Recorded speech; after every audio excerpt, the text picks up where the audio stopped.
The 1964 T-39 shootdown, 3-minute history with dope, quick reads. On January 28, 1964, 3 Cold War Air Force airmen were tragically killed after their T-39 jet was shot down over Erfurt, East Germany, by the Soviet Union. During this period in history, tensions between the United States and the Soviet Union were heightened. As a result, outrage spread quickly regarding the incident, with many calling the downing of the plane a shocking and senseless act. U.S. Lieutenant Colonel Gerald Hannaford, Captain John Lorraine, and Captain Donald Millard departed from Wiesbaden Air Base for a T-39 training mission.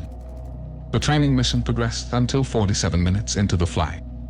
Then the jet veered off its course and into Soviet-controlled airspace over East Germany. The pilots had become disoriented due to an intense storm and malfunctioning radio systems.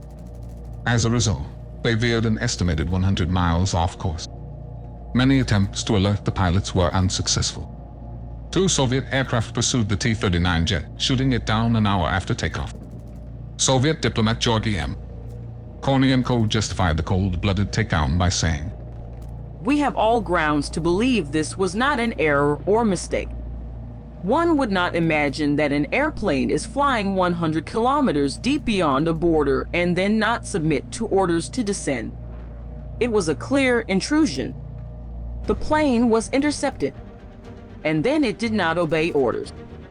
An East German civilian gave notice of a U.S. plane that had crashed and burned, killing all crew members. U.S. military liaison mission, USMLM members immediately attempted to locate the crash site. The Russians refused to allow the team to view the crash site as they monitored it while removing certain parts from the wreckage, sometimes with as many as 15 Soviet troops with unslung weapons. Finally, 2 days after the jet was shot down, late in the evening of January 30, 1964, Chief USMLM surveyed the charred bodies and aircraft wreckage.